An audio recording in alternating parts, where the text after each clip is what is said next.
two-way question. Will Chase Young, will they pick up his fifth-year option? And is he overhyped at this point? I think they probably will pick up his contract because he's probably their best player on defense. Yeah. And to answer your second question, I don't think he's overhyped. I just feel like he's not on the field to showcase what he really is as a player. Short and sweet. Thor? Well, I was trying to pull up the stats, and then Manny, short and sweet. I don't think they will pick up his fifth-year option simply for the reason of they are hoping that can be motivation.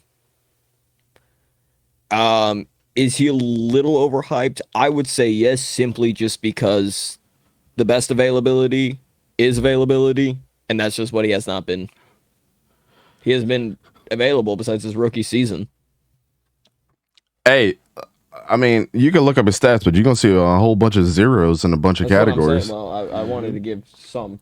Montez Sweat is the better player there. Oh, 100%. They need something about people. Daron Payne. Yeah. So Jonathan Allen.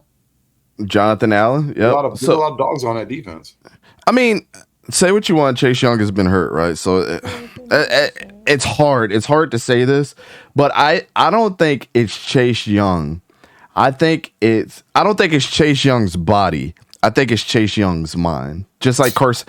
This is the Carson Wentz syndrome here. And here's it's part of the script. And here's the reason why. It's almost the same. It's not the same thing, but it's very similar. Injury. Has a ton of talent. Injury. And then also with everybody putting the fact in his brain ever since the Heisman Trophy that he could be one of the greatest edge rushers of all time. Remember that? And we were just talking about that Heisman. The 2019 Heisman class was probably the best. Joe Burrow, Justin Fields, Jalen Hurts, and Chase Young. And any other year, one of them probably could have won the trophy if it wasn't for that year. It was absolutely crazy. But we went into that draft thinking that this dude was going to be an absolute demon. He's going back home.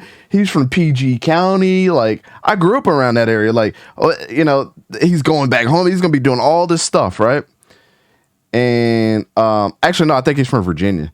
Who am I thinking about this from PG County? I can't remember. But I think he's from Virginia. So, yeah, technically he's going back home, rooting, being on his favorite team. And then I agree with you, Slade. I think Jeremy Chin should have won that year Defensive Rookie of the Year, but the media was so over enamored with Chase Young and not giving credit to Ryan Kerrigan for how much work that he helped get this young man in the position that he got to, and then got hurt. Was hurt all this year until the last 2 games of the season. Didn't really do anything. You see a bunch of zeros on his stat sheet. Yeah, I was about to say I have it pulled up now. So it was 2021, 9 games played, 15 solo tackles, 11 assists, half a sack, or 1.5 sack, and then 2 forced fumbles. And then 2022, 3 games played, 5 tackles total. That's crazy.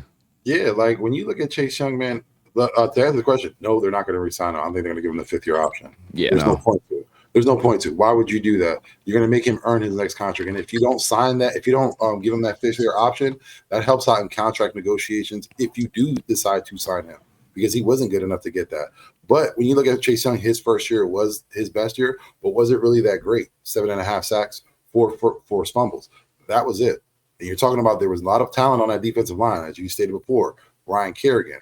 I think for me with Chase Young, the issue is the team that selected him and the coaching staff around him. Jack Del Rio being the number one guy that, is the reason for his downfall. I think Jack Del Rio is horrible at developing talent. When you talk about paying the other guys on that defense, they were talented before he got there.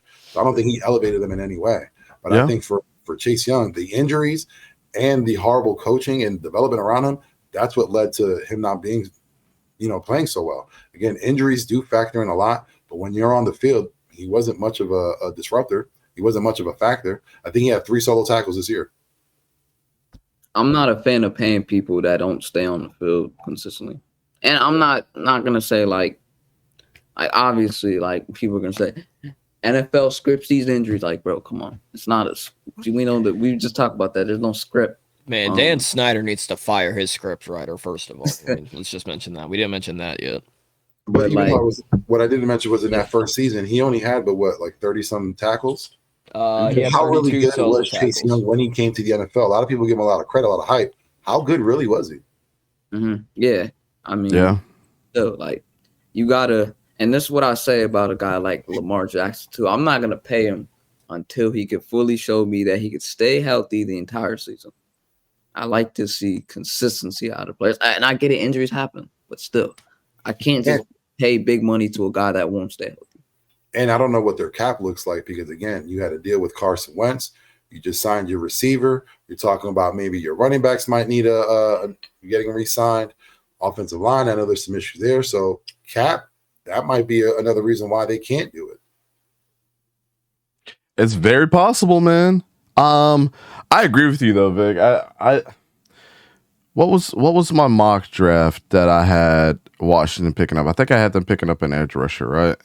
Let me go back and look because I forget. But I don't think they're picking up his 5th-year option. It's too risky. He's already injury prone this early in his career. You know, coming off an amazing season, you can't continue to hold on to that. So with the Washington, I had them picking Nolan Smith from Georgia. So That'd be good. Montez Sweat, Nolan Smith, coming off of an injury too, but he's going to heal up. He's going to be good for them. I think he was the next best edge rusher up there. Now, if they get a Tyree Wilson, That's all I'm saying. it's either going to be Nolan Smith or Tyree Wilson to me. But this is just my mock draft number 1. But I think you go ahead, you don't pick it up, you have him play for his contract, but you also get his replacement ready. Because I'm a big fan. I've already told you guys this.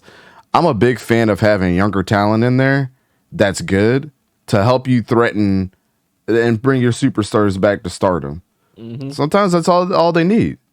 You don't think for a second Geno Smith wasn't worried about Drew Lock and his potential? I mean, it's sick with the Eagles. You had the same thing with Hurts and Wentz, and look at the results of that. Well, I was going to say, in respect to the Eagles, I think a lot of teams around the league see what a full, heavy defensive line is in that rotation, how well that pays dividends, and how fresh that line is. So I think a lot more teams are going to start implementing that. And if Washington does that, keeping Young and drafting another, end, that wouldn't hurt. Especially when not a good chunk, but when some of you guys on your defensive lines are in like their 30s, keeping them fresh, swapping them in and out. Yeah. Yeah. It's interesting, man. It definitely is it's an interesting topic to talk about.